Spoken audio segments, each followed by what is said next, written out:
Assalamualaikum warahmatullahi wabarakatuh. Selamat pagi Pak Bondan, Bu Resi, dan Pak Dani selaku dosen pada mata kuliah Praktikum Pemrograman Komputer, serta Mas Firman dan Mas Adrian selaku asisten praktikum pada mata kuliah kali ini. Perkenalkan, kami dari kelompok 13 akan memaparkan hasil panel project dari kelompok kami dengan tema konversi sistem koordinat. Namun sebelumnya, izinkan kami untuk memperkenalkan diri. Nama saya Nada Nafilatul Zulfa, dan kedua rekan saya, Rifki Dia Musyafa, serta Zidan Mahendra Gunawan. Transformasi sistem koordinat secara umum dibagi menjadi sistem koordinat 2 dimensi dan 3 dimensi. Sistem koordinat 3 dimensi yang sering digunakan adalah sistem koordinat geodetik dan sistem koordinat kartesian 3 dimensi. Transformasi koordinat artinya menghitung nilai koordinat dari suatu sistem koordinat ke sistem koordinat lainnya.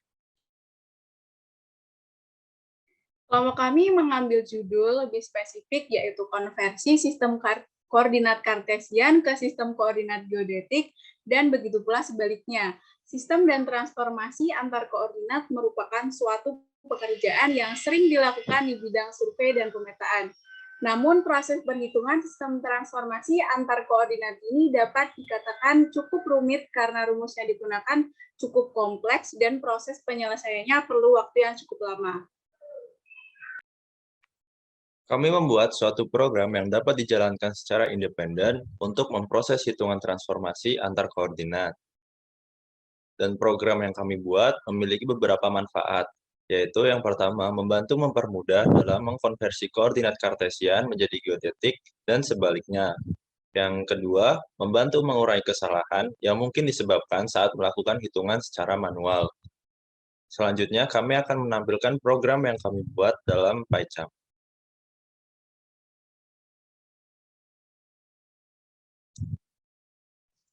Langkah pertama yang kami lakukan yaitu dengan mengimport modul Math. Kemudian membuat perintah print untuk menampilkan judul dari program kami. Selanjutnya membuat opsi untuk konversi, lalu menggunakan fungsi input berupa angka untuk memilih konversi yang ingin dijalankan dari opsi yang telah didefinisikan. Fungsi integer digunakan karena data yang akan diinputkan berupa tipe numerik. Selanjutnya menggunakan perintah kontrol if else dengan kondisi if pertama apabila yang dipilih adalah angka 1. Selanjutnya mendefinisikan parameter yang digunakan untuk melakukan transformasi sistem koordinat kartesi ke geodetik. Berikut rumus dari referensi elipsoid WGS 1987. Kemudian menghitung eksentrisitas pertama elipsoid dan jari-jari kelengkungan vertikal utama dengan rumus sebagai berikut. Kemudian menggunakan fungsi input float karena data yang akan diinputkan bisa saja berupa desimal untuk menginput nilai koordinat X, Y, dan Z dari koordinat kartesian yang akan dikonversi ke koordinat geodetik. Kemudian mendefinisikan rumus konversi kartesian menjadi geodetik dengan rumus sebagai berikut. Selanjutnya, melakukan perintah print untuk menampilkan output dari konversi sistem koordinat kartesi ke geodetik. Selanjutnya, kita menggunakan pernyataan kontrol elif untuk pilihan yang kedua. Yang pertama, kita membuat fungsi untuk mengubah derajat menit detik ke dalam bentuk derajat desimal dengan cara membuat fungsi dengan nama fungsi DMS dan memiliki parameter derajat, menit, detik, lokasi. Lalu kita membuat variabel yang berisi rumus untuk float derajat tambah float menit per 60 dan float detik per 3600. Selanjutnya menggunakan if jika lokasinya terletak di bujur barat atau terletak di lintang selatan, maka negatif. Selanjutnya return. Setelah itu kita menginput koordinat geodetiknya. Yang pertama kita input lintang dengan cara kita memasukkan derajat menit detik dan lokasi dengan fungsi input.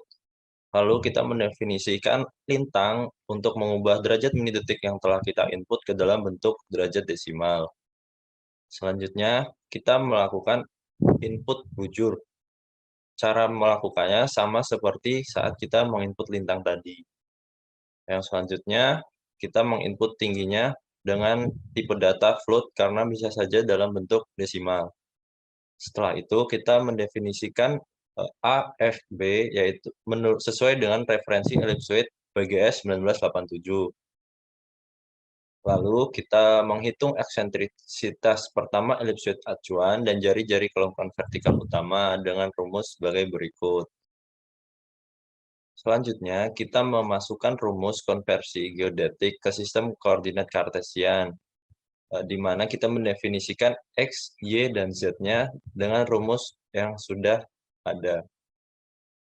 Lalu yang terakhir, kita menampilkan hasil dari konversi ke koordinat kartesian dengan perintah print. Selanjutnya, kita akan menampilkan output dari program yang sudah kami buat.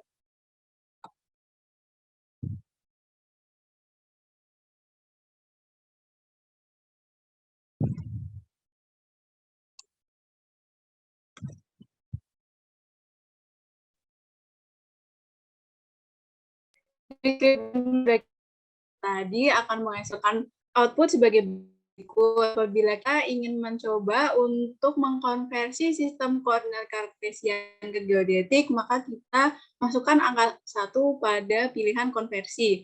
Lalu akan muncul referensi ellipsoid WGS yang kita gunakan, yaitu nilai A dan B. Lalu kita inputkan nilai gravitasi yang ingin kita gunakan, 0, 45, atau 90.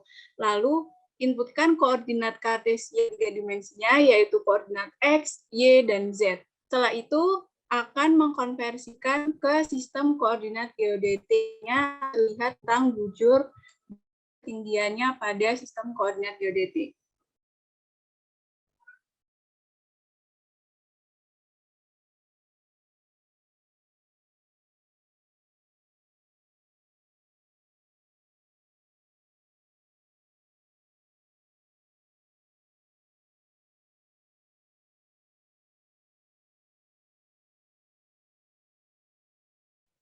Setelah itu, apabila kita ingin mengkonversi sistem koordinat geodetik ke kartesian, maka kita inputkan angka 2 ke dalam pilihan konversinya, lalu kita masukkan lintang pada derajat, menit, detik, serta letak lintangnya pada utara atau selatan.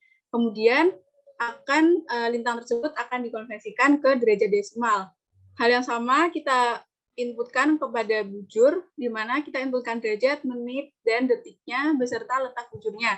Lalu bujur tersebut akan dikonversikan ke dalam derajat desimal. Setelah itu inputkan tinggi, lalu akan muncul referensi ellipsoid WGS 87, nilai A dan nilai B-nya.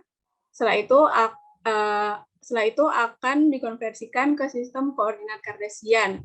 Hasilnya muncul koordinat X, Y, dan Z dalam sistem koordinat kartesian. Sekian dari kelompok kami. Apabila ada kata-kata yang kurang berkenan, kami mohon maaf. Wassalamualaikum warahmatullahi wabarakatuh.